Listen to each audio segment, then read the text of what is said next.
10절까지의 말씀입니다. 야고보서 4장 4절에서 10절입니다. 우리 같이 크게 읽겠습니다. 가늠한 여인들아, 세상과 헛된 것이 하나님과 원수됨을 알지 못하느냐? 그런즉 누구든지 세상과 같이 되고자 하는 자는 스스로 하나님과 원수가 되는 것이니라.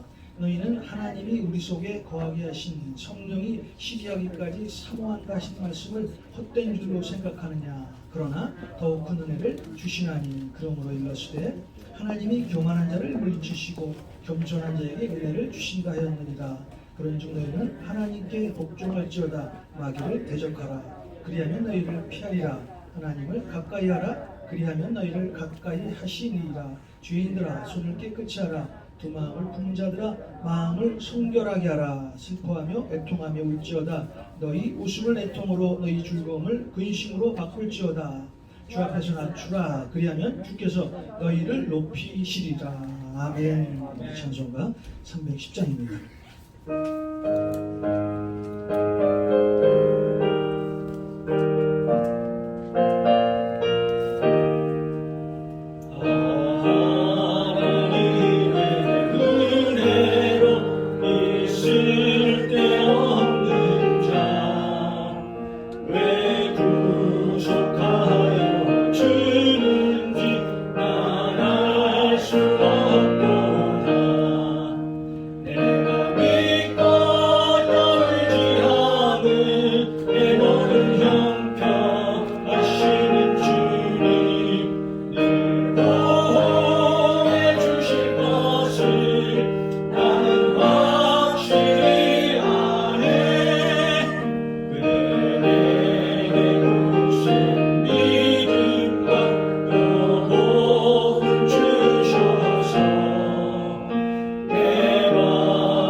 거룩하신 하나님, 오늘도 저희들을 주님 전에 불러모아 주시고 또 하나님의 말씀을 들을 수 있는 특권을 허락하여 주셔서 감사합니다.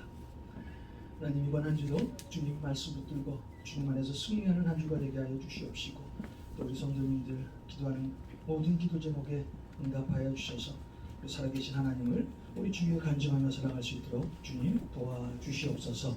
예수님의 이름으로 축복하고 기도하옵나이다. 아멘.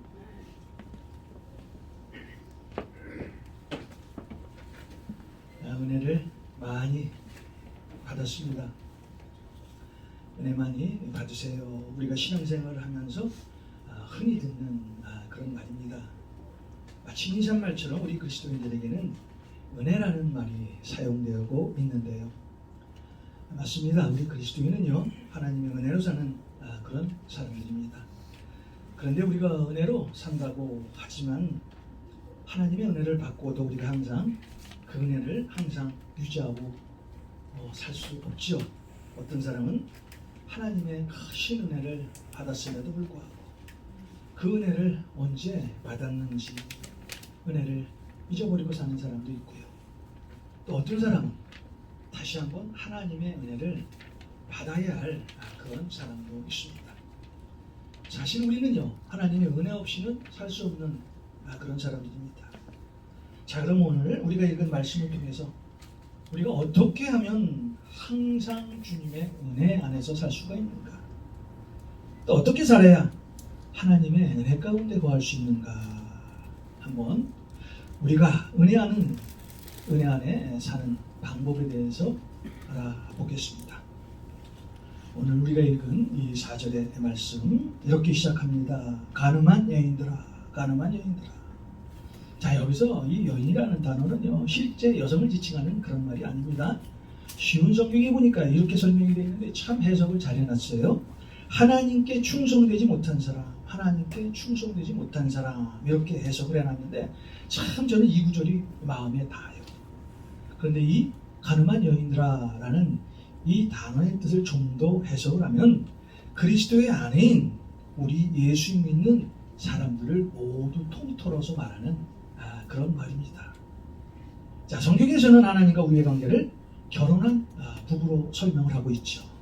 자, 구약에 보면 이사야서, 또 에스겔서, 또 어디가 있을까요? 또 호세아서, 뭐 등등 많은 그 구약 성경에 보면은 하나님과 우리의 관계를 신랑과 신부로 묘사하고 있습니다. 우리 에베소서 5장에 보면은 뭐라고 나와 있습니까?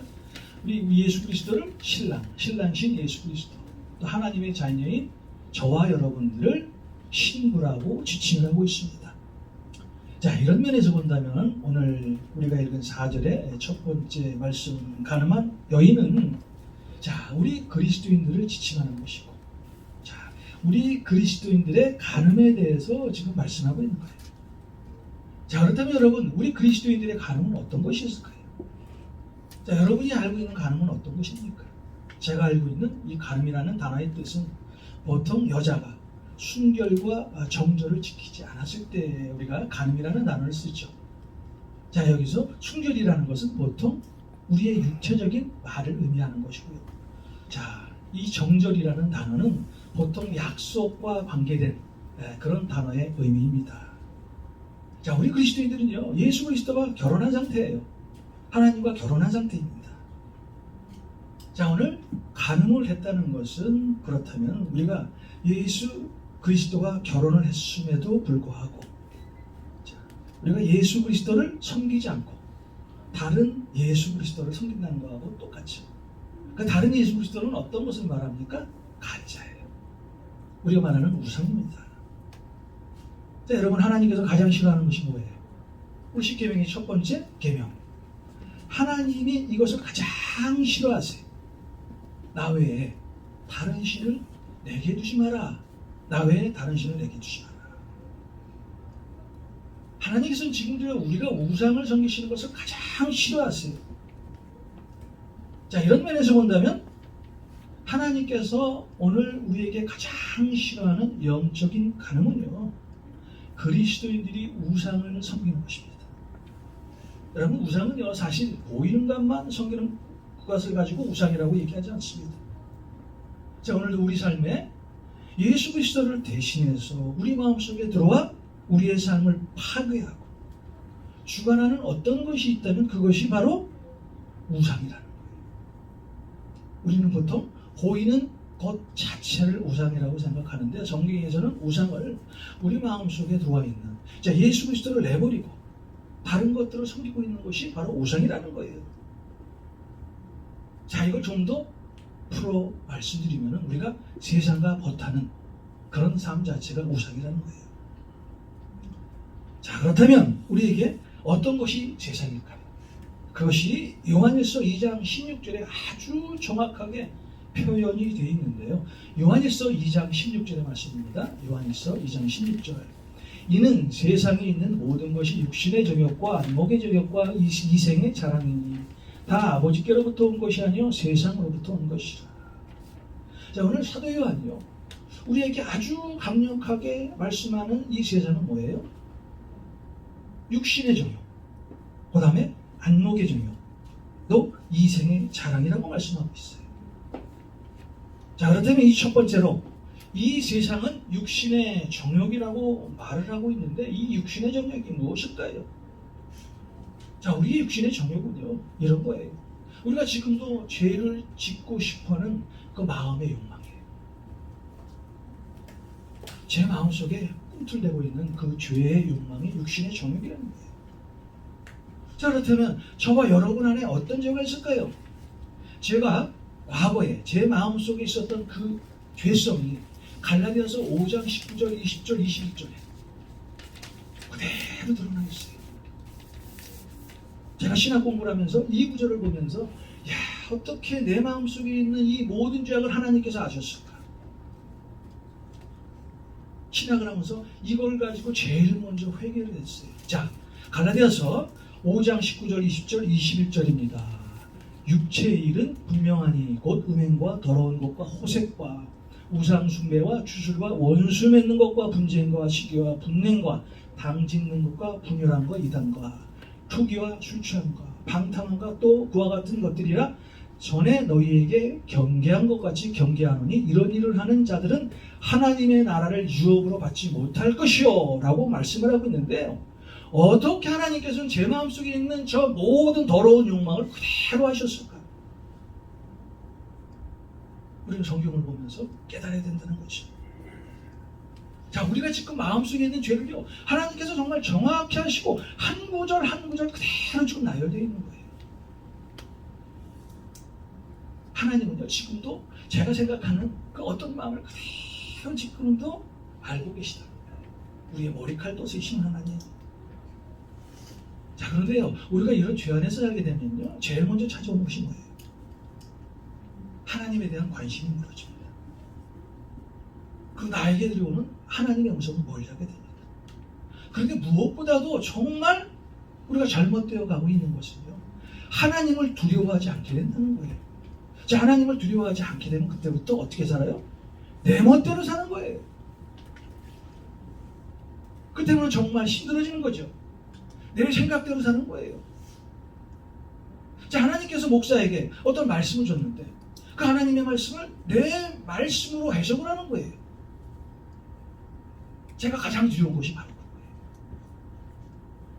내가 강단에 섰을 때 하나님의 말씀을 전해야 되는데 내가 기도하고 말씀을 해석하고 또 묵상하고 전할 때 내 생각이 들어왔으면 어떡하나, 이것 때문에 날마다 엎드려 기도하고 하나님 앞에 회개하는 거예요. 내 생각이 제일 무서운 겁니다. 사람들이 마음으로 생각하고 계획하는 그런 일들, 그것이 얼마나 무서운 줄 알 수가 없어요. 우리가 창세기 6장에 보면 하나님께서 이 세상을 멸하시기로 결정을 하잖아요. 그렇죠? 왜 하나님께서 이 좋은 세상, 하나님께서 이 만든 이 사람을 이 세상에서 다 그냥 쓸어 없애려고 하나님께서 계획을 하실까? 하나님께서 그때 그 사람들의 마음의 생각과 그 계획들을 보니까요, 이게 장난이 아닌 거예요. 하나님을 대적하는 거예요. 하나님을 두려워하지 않는 거예요. 자기 생각대로 사는 거예요. 자, 자기 생각대로 그들이 살았을 때 하나님께서 바로 심판을 하시는 거예요. 우리의 생각대로 사는 것이 이렇게 무섭다는 거예요. 그래서 왜 우리가 하나님 앞에 회개해야 돼요? 회개해야 우리는 하나님을 가까이 할 수가 있고 우리 눈으로 천국을 바라볼 수 있다는 거예요. 회개하라 천국이 가까이 왔느니라. 자, 우리 노아 시대의 사람들, 모든 사람들, 노아의 가족 8명만 빼놓고서는 모두 다 자기 생각대로 살았어요. 자, 이런 죄인에게는 하나님은 안중에도 없었어요. 두려움도 없었어요. 이제 내 멋대로 살면 되겠구나라는 생각을 가졌어요. 그때 하나님께서는 이제 너희들 안 되겠다. 내가 이제 너희들 멸해야 되겠다. 이 지상에서 모든 사람들을 쓸어 없어 버렸다는 거예요. 자, 이런 상태에 있는 것이 내 생각대로 사는 것이 뭐예요? 바로 육신의 정욕이다. 육신의 정욕이다라는 거예요. 자, 그리고 두 번째, 이 세상은 안목의 정욕이라고 말씀합니다. 세상은 안목의 정욕이래요. 자, 안목의 정욕의 대표적인 것이 뭡니까? 바로 눈으로 보는 거예요. 눈으로 보는 거예요. 제가 여러분들에게 거의 설교할 때마다 이 말씀을 꼭 드리죠. 자, 아침에 눈을 뜨면은 저는 의도적으로 이 핸드폰을 멀리하려고 노력을 해요. 자, 눈을 뜨고 하나님 앞에 기도하고 성경 구절 한 구절만 보시고 그 다음에 여러분이 세상에 나가서 할 필요한 일들을 보시라는 거예요. 그때부터 우리는 하나님을 만나고 세상에서 하나님과 동행할 수 있는 삶을 살 수가 있는데, 우리가 눈을 먼저 딱 뜨게 되면 우리가 핸드폰에서 보는 게 뭐예요? 어제 나에게 무슨 소식이 왔을까? 어떤 뭐가 있을까? 자, 그때부터는 우리는 하나님의 말씀에서 멀어지는 거예요. 그래서 여러분, 주무실 때나 혹시 아침에 일어나실 때는 핸드폰을 멀리하면 좋습니다. 자, 이것이 바로 안목의 정욕이에요. 오늘 이 시대를 보십시오. 눈으로 보는 것. 이 눈으로 보는 것 때문에 사람들이 얼마나 많은 시험을 받습니까? 어떨 때는 눈을 감고 다녔으면 좋겠어요. 여러분 요새 드라마를 보시죠. 저는 그래도 다행스럽게도 이 드라마를 갖다 잘 못 봐요. 드라마를 보면 그냥 별일 다 있잖아요. 근데 그것을 보면서 생각하는 것이 뭐예요? 나는 저러지 말아야 되겠다라고 생각하는 것이 아니라 저것들 봐라, 저것들 봐라. 저렇게 사는 사람들 있구나. 하나님은 그런 것을 원하시는 거잖아요. 내가 봤던 그 안목의 정욕. 그래서 즉시 회개하고 나는 저렇게 살지 말아야지. 하나님의 말씀대로 살아야지 하고 회개하고 우리 눈을 다른 데로 돌리는 것이 안목의 정욕에서 해방되는 일이에요. 여러분, 성경에 첫 번째 죄를 지은 사람이 있죠. 창세기에 누가 가장 먼저 하나님 앞에 죄를 졌습니까? 하와죠. 그렇죠. 하와가 하나님 앞에 가장 먼저 죄를 졌어요. 자, 여자가 그 나무를 본즉 먹음직도 하고 보암직도 하고 지혜롭게 할 만큼 탐스럽기도 한 나무인지라 여자가 그 열매를 따먹고 자기와 함께 있는 남편에게도 주매 그도 먹은지라. 하나님께서 먹지 말라는 그 선악과를 하와가 봤어요. 근데 오늘 창세기에 뭐라고 나와 있습니까? 보암직도 하고 먹음직도 하고. 제가 이 자리에 있었으면요 더 큰 죄를 저질렀을 거예요. 이 하와는 남편에게만 그 당시 여보 한번 이거 먹어보세요 라고 얘기했는데, 만약 제가 이렇게 보암직도 하고 먹음직도 한 어떤 것이 있다면 나는 여러분에게 더 큰 죄를 줄지도 몰라요. 아, 우리 장로님, 권사님, 우리 집사님들, 이 좋은 거 있어요. 이거 한번 먹어보시겠어요? 그런데 하나님께서는 너는 그걸 봐서 먹으면 안 돼 라고 말씀하셨음에도 불구하고 내 눈에 안목의 정욕에 정말 아주 그냥 먹음직도 하고 보암직도 한다는, 나도 그렇게 빠질 수 있는 사람이라는 거예요. 여러분, 성경에 나오는 모든 우상 숭배자들 보십시오. 다 보이는 것에 걸렸어요. 나무나 돌 이런 신상들을 다 깎아서 하나님이 보이지 않거든요. 그랬더니 그것을 하나님이라고 예배하고 그것에 절을 하고 춤을 추고. 우상숭배는요 안목의 정욕과 아주 깊은 관계가 있습니다. 그래서 여러분, 보는 것을 굉장히 주의해야 합니다. 그래서 우리 때로는요 의도적으로 정말 보기 싫은 것이면 눈을 돌리세요. 거기에 관심 갖지 마십시오. 우리의 우상숭배는 안목의 정욕과 관계가 있다는 거예요. 자, 오늘 사도 요한이 이 세상과 관련 있는 세 번째 이생의 자랑이라는 거예요. 여러분, 이생의 자랑이 뭡니까? 자, 누가 높냐? 누가 세냐? 누가 잘 낳느냐를 말하는 거 아니에요? 아, 제가 과거에 그렇게 살았다니까요. 아, 뭔가 어느 자석에 가면은 아주 솔직히 목사 한 소리 받고 제 마음 가운데 그런 마음이 들었을 때도 있었어요. 나는 저 제일 앞자리에 가서 좀 제일 편한 자리에 앉아야 되지 않은 그런 마음이 아주 솔직히 있었어요. 하나님께서 제 마음 가운데 아주 따끔하게 말씀을 하시는 거예요. 그 자리는 네 자리가 아니에요. 자, 마가복음 9장에 보면은요, 이 3년 반 동안 달아다녔던 제자들을 보십시오. 하나님의 아들이라, 주는 그리스도시요 살아계신 하나님의 아들입니다라고 했던 그 베드로를 보십시오. 그 제자들도 그 자리에 다 있었어요. 그래서 이 주님이 하나님의 아들이신 걸 알았어요. 그런데 마가복음 9장에 보면요, 제자들이 싸우는 장면이 나오잖아요. 뭐 때문에 싸워요? 내가 당신보다 훨씬 나아. 내가 높아. 자, 이 사람아, 내가 어떤 사람인 줄 알아? 그것 때문에 제자들이 주님 말씀 앞에서 싸우는 것은 우리가 바라볼 수 있죠. 자, 아무든지 첫째가 되고자 하면 무사람의 끝이 되며 무사람을 섬기는 자가 되어야 하느니라. 이것이 이 제자들을 보면서 주님께서 경고의 말씀을 하시는 거예요. 자, 우리가 내 자랑을 위해서 살 때 그것이 세상의 재산과 법이 되고, 자, 이 생의 자랑이 되는 거예요. 자, 오늘 우리 야고보서 이 4장 4절에서 이 10절에 이 야고보가 이런 우리의 그 세상에 대한 일을 육체의 정욕, 안목의 정욕, 이생의 세상이라고 말을 하면서 너희들이 하는 지금 영적 가늠이 무엇인지 아느냐 하는 것을 우리에게 지금 알려주고 있는 거예요. 자, 제가 하는, 이 홍성환 목사가 하는 영적 가늠이 어떤 것이 있어요? 지금 육체의 정욕, 안목의 정욕, 이생의 자랑. 내가 어저께까지도 갖고 있었던 모든 것들을 오늘 하나님께서 나에게 말씀하시는 거예요. 자, 그렇다면 저는 하나님 앞에 회개할 수밖에 없죠. 자, 결국 우리가 이런 영적 가늠을 하고 하나님 앞에 나선다면 하나님과 어떻게 돼요? 우리는 원수가 된다. 하나님과 원수가 된대요.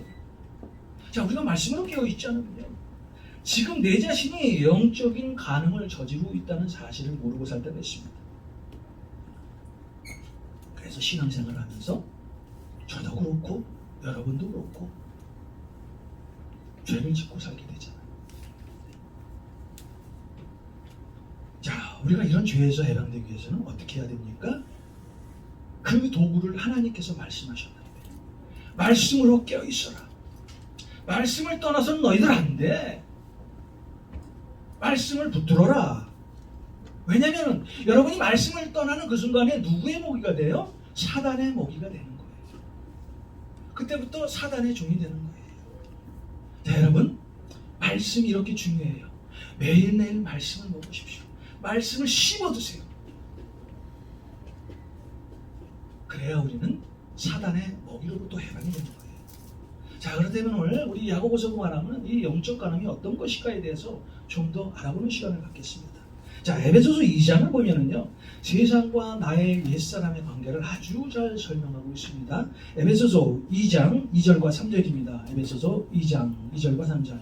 그때 너희는 그 가운데서 행하여 이 세상 풍조를 따르고 공중의 권세 잡은 자를 따랐으니 곧 지금 불순종의 아들들 가운데서 역사하는 영이라. 전에는 우리도 다 그 가운데서 우리의 육체의 욕심을 따라 지내며 육체와 마음이 원하는 것을 하여 다른 이들과 같이 본질상 진노의 자녀였다.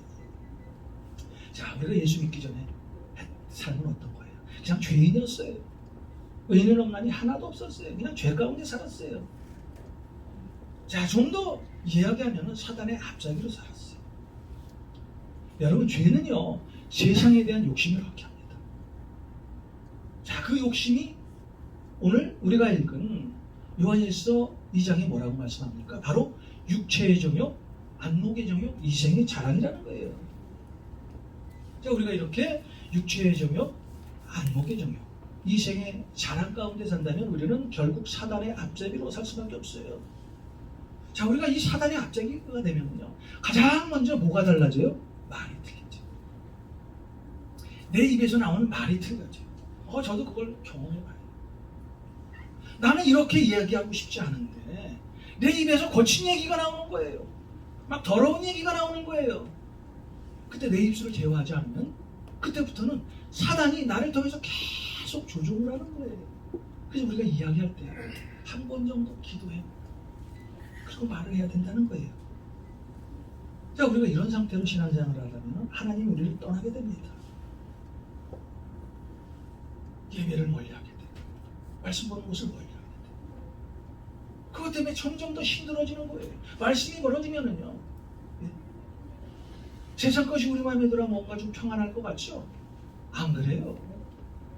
여러분도 맨날 경험했지만 제가 말씀이 있더라면요, 내 마음속에 움틀거리는 그 더러움이 막 용솟음치는 것이 제 눈으로도 보이고 제 마음 가운데도 생각이 난다는 거예요. 자, 오늘 이런 상태에 나를 보면서 5절에 우리 성령님께서 뭐라고 말씀을 하실까요? 오늘 말씀의 5절입니다. 너희는 하나님이 우리 속에 거하게 하신 성령이 시기하기까지 사모한다 하신 말씀을 헛된 줄로 생각하느냐? 자, 이 말은요, 좀 더 풀어 해석을 한다면 우리가 영적인 간음 상태에 있을 때 하나님의 영이신 성령께서요, 여기서 시기한다 라는 이 말은요, 근심한다 이 말이에요. 자, 우리 안에 성령이 계시잖아요. 그렇죠? 사도행전 1장에 보면은 우리 예수님이 승천하시고 하늘로 올라가셔서 우리에게 성령을 주셨어요. 그 성령이 우리 안에 계세요. 예수 믿는 사람들한테는 계세요. 그런데 우리 안에 성령이 계시는데 우리가 육체의 저녁, 안목의 저녁, 이세의 사랑으로 산다면은 우리 안에 계신 성령이 지금 슬퍼하시고 근심하신다는 거예요. 고통당하신다는 거예요. 자, 그때 우리는 하나님에 대한 관심으로 주님을 멀리하고 성령이 내 안에 있다는 것도 모르고 살 때가 있다는 거예요. 그런데 대신 세상과 우리는 가까이 할 때가 얼마나 많습니까? 그때 성령이 근심하고 고통을 당하신다는 것입니다. 근데 여러분 한번 보십시오. 하나님께서는 참으십니다. 기다리십니다. 그런데 어느 날 하나님께서 정말 내 말 안 듣니? 정말 안 듣겠어? 나의 하나님, 나도 잘 모르겠어요. 조금 더 하나님 기다리세요. 정말 안 듣지? 안 듣지? 내 말 안 듣지? 자, 그때 하나님의 어떤 것이 우리에게 옵니까?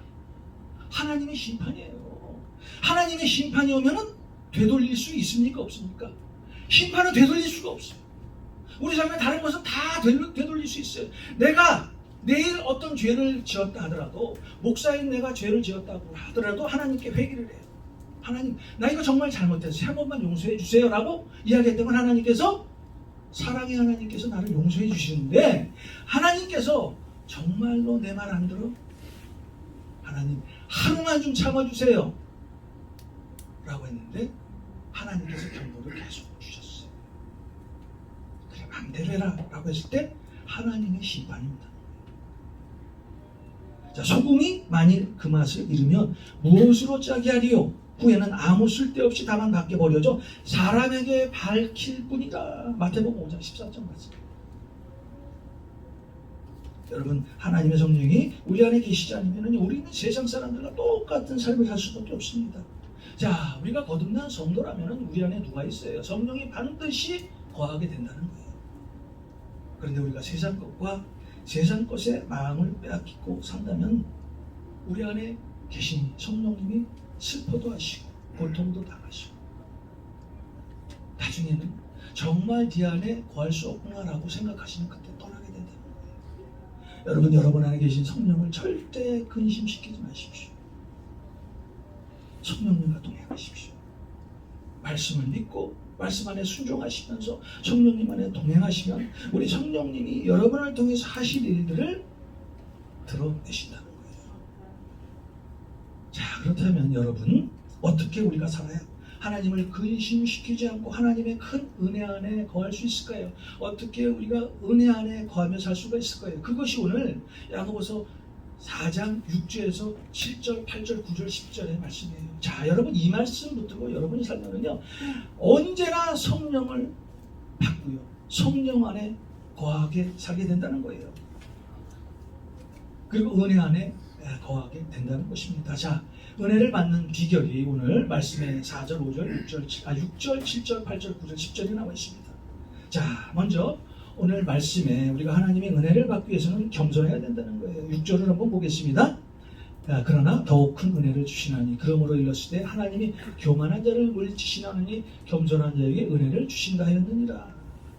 자, 우리가 하나님의 은혜를 받기 위해서, 은혜 안에 거하게 살기 위해서 첫 번째 뭐라고 말씀합니까? 겸손. 자, 잠언 네, 교만은 뭐예요? 패망의 선동자입니다. 자, 겸손한 자에게는요, 사람이 옆에 가고 싶어요. 겸손한 자를 보면은요, 뭔가 하나 더 주고 싶어요.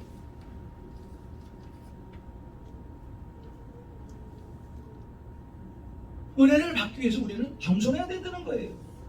은혜는 겸손한 자에게 임하게 됩니다. 자, 그럼 누가 겸손한 자일까요? 오늘 7절에 뭐라고 말씀합니까? 7절에 겸손한 자에 대해서 나와 있는데요, 하나님께 복종하는 사람. 자, 성경에 겸손한 자는 하나님께 복종하는 사람. 당연하죠. 네? 하나님 우리에게 말씀하셨어요. 네, 하겠습니다, 하나님.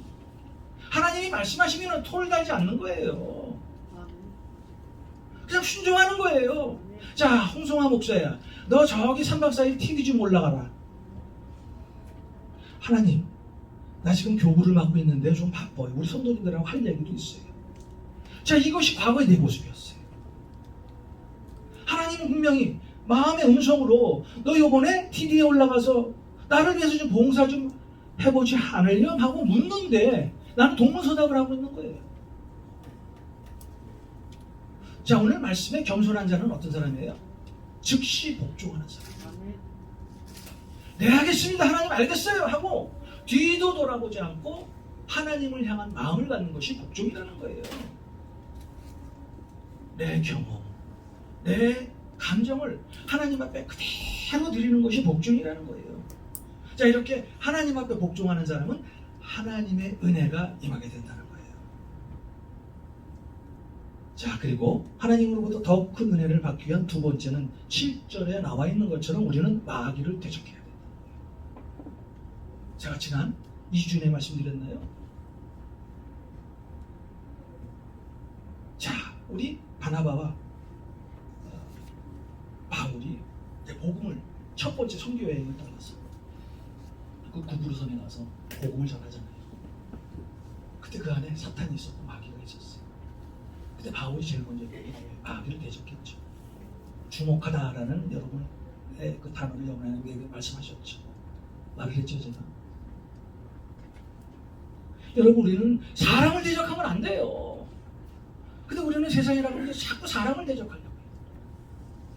내 안에 있는, 내 앞에 있는 마귀를 대적해야 되는데, 사람은 사랑의 대상이에요.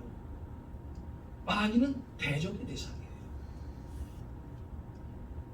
하나님의 은혜를 받기 위해서는 사람을 대적하는 것이 아니라 마귀를 대적해야 된다는 거예요. 그래서 여러분 나가서 여러분이 어렵고 힘들고 여러분 앞에 있는 그 마귀가 오면 마귀를 대적해야 된다. 예수 그리스도의 이름으로 명하노니 마귀야 물러갈지어다, 사탄아 물러갈지어다 하고 마귀를 대적해야 된다.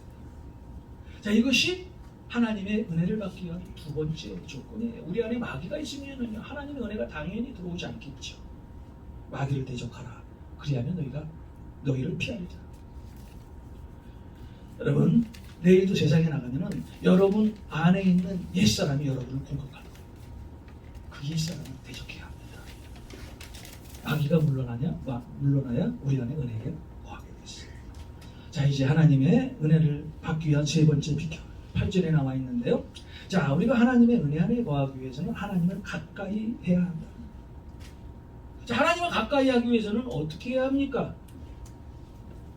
내가 하나님 앞에 가까이 가야 합니까? 하나님께서 나에게 가까이 와야 합니까? 내가 하나님 앞에 가까이 가야 해요. 그분은 전능자이십니다. 우리의 모든 필요를 아시는 분입니다. 내가 자꾸 하나님 앞에 가까이 가야 되죠. 그런데 우리는 하나님을 멀리하고 자꾸 세상 안으로 들어가려고 해요. 그러다 보니까 은혜가 떨어지는 거예요. 은혜를 받지 못하는 거예요. 근데 물론요, 저도 알아요. 하나님을 가까이 하기 위해서 내 힘으로 내 방법을 할 수가 없어요. 오직 주님이 나를 도와주셔야 나는 하나님과 가까이 할 수 있다. 자, 우리가 역시 세상에 나가면 세상에 한 발 걸치고 교회에 한 발 걸치고 살아야 될 수밖에 없습니다. 그런데요, 우리가 세상에 한 발 걸치고 교회에 한 발 걸치고 살면은요, 하나님을 만날 수 있는 확률이 거의 없어요. 그건 우리를 보고 하나님께서는 우리에게 다가오지 않습니다. 우리가 세상에 나가서 열심히 일을 해요.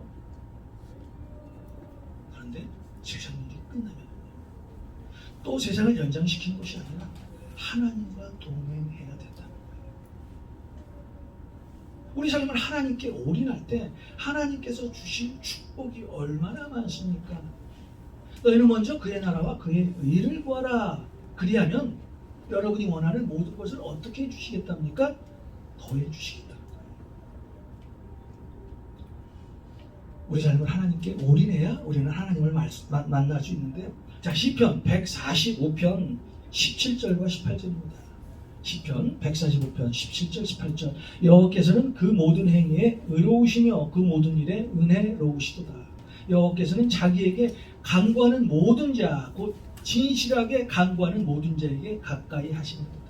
자, 하나님 앞에 진실하게 사는 사람, 반드시 하나님이 가까이 해주신대요. 자, 그렇다면 여러분이 굳이 하나님을 가까이 할 그 노력할 필요가 없겠지요. 어떻게 살면 됩니까? 말씀 앞에서 진실하게, 신실하게 산다면 그때 하나님이 우리를 찾아오신다는 거예요. 우리가 하나님을 가까이 할 때 우리 삶에 은혜가 거하게 됩니다. 자, 우리가 하나님의 더 큰 은혜를 받기 위한 조건 네 번째, 8절에 나온 것처럼 우리의 손을 깨끗이 해야 된다는 거예요. 우리의 손이 얼마나 더럽습니까? 자, 구약에 보면은요, 이 제사장들이 하나님의 성소에 들어가기 전에 그 구멍이라면, 지금으로 하면은 그 세수대 녹그릇 같은 거 있죠. 거기다 제사장들이 손을 다 씻혔어요. 자, 그런데 그 제사장들이 하나님의 성소에서 손을 씻는 그 행위가 하나님 앞에서 죽음을 면하기 위한 행위였대요. 출애굽기라고 했습니다. 출애굽기 30장 19절에서 21절입니다. 아론과 그의 아들들이 그 두멍에서 수족을 씻되 그들이 회막에 들어갈 때에 물로 씻어 죽기를 면할 것이요, 제단에 가까이 가서 그 직분을 행하여 여호와 앞에 화제를 살을 때라도 그리할지니라. 이와 같이 그들이 그 수족을 씻어 죽기를 면할지니 이는 그와 그의 자손이 대대로 영원히 지킬 규례니라. 야, 성경에서 이 더러운 손이 뭐예요? 우리의 부패한 그런 것들을 말하고 있습니다. 자, 오늘 손을 깨끗이 씻으라는 이 말씀이 오는 거예요. 자, 우리가 세상에 나가면 이 손으로 얼마나 더러운 짓을 많이 합니까? 저도 이 손을 보면 회개하지 않고, 과거의 이 손으로 남들을 얼마나 괴롭혔던가, 이 손으로 얼마나 내가 더러운 것을 만지고 있는가, 또 이 손으로 마음에 질투도 했어. 자, 디모데전서에 보면 이 바울이요, 아주 기가 막힌 말씀을 했어요. 디모데전서 2장 8절입니다. 그러므로 각지에서 남자들이 분노와 다툼이 없어 거룩한 손을 들어 기도하기를 원하노라. 디모데전서 2장 8절인데요. 그러므로 각지에서 남자들이 분노와 다툼이 없이 거룩한 손을 들어 기도하기를 원하노라. 자, 우리의 손이 어떤 손이 돼야 돼요? 거룩한 손이 돼야 돼요. 이 손을 들고 우리가 찬양할 때 찬양하는 이런 손이 돼야 돼요. 이 손이 하나님 앞에 기도하는 손이 돼야 돼요. 이 손이 남을 때리는 손이 되어서는 안 돼요. 이 더러운 것을 만지는 손이 되어서는 안 된다는 거예요. 하나님 앞에 찬양하면서 우리의 손을 높이 들고 하나님 앞에 기도하면 하나님, 내 기도에 응답해 주십시오 라는 그런 기도를 할 때 이 손을 올려야 된다는 거예요. 자, 이 손이 얼마나 아꼈으면 이 출애굽기에 이 손을 씻지 않으면 너희들에게 죽음이 다가올 것이다 라고 말씀하셨습니다. 자, 우리에게 손이 이렇게 중요하다는 거예요. 자, 우리의 손이 어떤 손이 돼야 돼요? 남을 위로하는 손, 남을 격려하는 손, 그리고 교회에서 봉사하는 손, 이런 손이 되어야 하나님께서 기뻐하신다는 거예요. 자, 큰 은혜를 받기 위해서 우리의 손을 깨끗이 합니다. 자, 하나님의 은혜를 받기 위한 다섯 번째 비결, 8절에 나오는 것처럼 두 마음을 품지 말라는 거예요. 두 마음을 품지 말고 정결한 마음을 가지라는 거예요. 이것이 오늘 은혜를 받기 위한 다섯 번째 비결이에요. 늘 내 마음은 하나님을 향해 있으라는 거예요. 그 마음속에 늘 정결한 마음을 가지라는 거예요. 자, 더러운 마음이 내 속에 들어오면 예수 그리스도의 피로 즉시 물리쳐야 합니다. 보혈로 씻임받기를 우리 주님께 간구해야 돼요. 왜냐하면 내 마음속에 있는 늘 더러운 것이 있습니다. 오늘 내일 우리가 세상에 나가면 또 어떤 생각을 가질지 모르겠어요. 두렵죠. 그러나 예수 그리스도의 보혈로 내 마음을 깨끗이 씻겨내면 그때부터 우리는 정결한 마음을 가지고 살 수 있다는 거예요. 이럴 때 우리는 하나님의 은혜를 받는다. 요한일서 3장 3절입니다.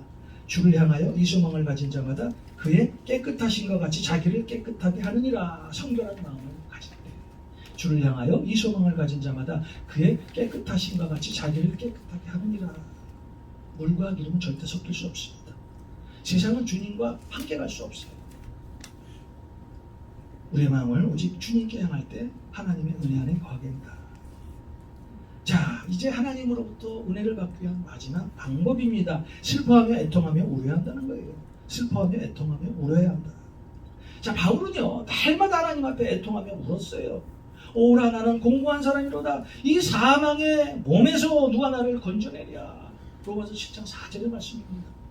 오랴 나는 공고한 사람이다. 사망의 몸에서 누가 나를 건져낼 수 있는가. 제가 아프면은요 막 어떨 때는 아주 애통해하며 울 때가 있어요. 근데 여러분 하나님 앞에 한번 애통하며 울어본 그런 때가 있습니까? 여러분 기도하시면서 내 마음을 막 내 가슴을 치면서 하나님 앞에 한번 애통하고 하나님 앞에 물어본 적이 있으세요? 내가 아플 때는 애통해하고 울면서 자, 우리를 지금도 지켜보시는 그 하나님 앞에 애통하고 울어보신 적이 있으십니까? 자, 은혜를 받기 위한 비결 마지막 방법 하나님 앞에 애통하고 울어야 된다는 거예요. 그때 하나님의 은혜가 거하게 된다는 거예요. 자, 우리가 하나님을 가까이 하고 말씀을 깨닫고 보니까요 내 모습이 너무 허물투성이에요. 내 모습이 너무 죄된 모습이에요. 그래서 그 죄 때문에 하나님 앞에 애통하고 회개해야 된다는 거예요.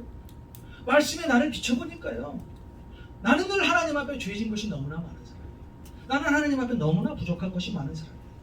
자, 이런 죄악을 하나님 앞에 회개하는 것이 우리가 은혜를 받는 비결이라는 거예요. 하나님의 말씀을 붙잡고 자, 여러분이 죄성에서 사는 그것을 가지고 애통하고 한번 슬퍼해 보십시오. 그때 하나님의 은혜가 여러분 안에 거하게 된다는 거예요. 자, 오늘 야고보서 4장 10절에 이 야고보가 또 이런 말씀을 하는데요. 반복하는 말씀이에요. 10절입니다. 주 앞에 낮추라. 그리하면 주께서 너희를 높이시리라. 자, 이 말은 뭐예요? 겸손해야 된다는 거예요. 겸손해야 된다는 거예요. 겸손한 자에게는 반드시 하나님의 은혜가 거하게 됩니다. 주 앞에서 낮추라. 주께서 너희를 높이시리라. 겸손한 자에게 하나님의 은혜가 거하게 됩니다. 자, 여러분 오늘 야고보서 4장 우리 말씀을 통해서 은혜 받는 비결을 알아봤는데요. 자, 교만을 버리고 겸손해야 되고 마귀를 대적하고 자, 그리스도를 통해서 늘 정결한 마음을 가지고 또 여러분의 더러운 손을 항상 깨끗이 씻으며 마음을 주님을 향해 일편단심으로 가지고 또 내 죄에 대해서 항상 애통하며 하나님 앞에 울며 기도하라는 거예요. 사실 우리의 신앙생활 누구를 어떻게 가까이 하느냐에 따라서 우리의 신앙생활이 틀려집니다. 세상을 가까이 하면요 우리 삶에 뭐가 나와요? 마귀적인 것이 나와요. 근데 하나님을 가까이 하면 그때부터 주님의 인격이 드러나게 됩니다. 주님의 성품이 드러나요. 그래서 우리는 그런 사람을 보면서 나도 한번 예수 믿고 싶네라고 이야기를 하지. 우리 초대교회 안디옥 교회가 그렇게 살았어요.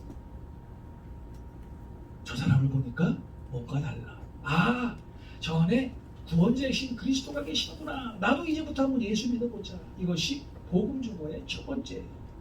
여러분, 은혜를 받아야 우리가 삽니다. 은혜 안에 살아야 우리가 주님을 만날 수 있어요. 은혜를 받으십시오. 은혜가 여러분을 살립니다. 여러분 말씀을 가까이 하시고 주님의 손을 붙잡고 하나님의 은혜 안에 거하시길 주님의 이름으로 축원드립니다. 하나님 아버지, 오늘 야고보서를 통해서 우리 하나님께서 우리에게 어떻게 하면 우리가 은혜를 받을 수 있는가에 대해서 말씀하셨습니다. 하나님 겸손하게 해주시고 또 날마다 마귀를 대적하게 해주시고 그리스도를 향해 하나님과 가까이 나아가게 해주시고 또 손을 들어 하나님 앞에 기도할 수 있는 우리 모두가 되게 하여 주시옵소서. 마음을 주를 향해 일편단심으로 우리 마음을 깨끗하게 할 수 있도록 주님 도와주십시오. 내 죄에 대해서 날마다 주님 앞에 엎드려 회개하며 애통하는 그런 모두가 되게 하여 주시옵소서. 하나님, 우리 은혜 안에 살겠습니다. 주님의 은혜가 넘쳐야 우리는 주님과 동행할 수 있기 때문입니다. 예수님의 이름으로 축복하고 기도하옵나이다. 아멘.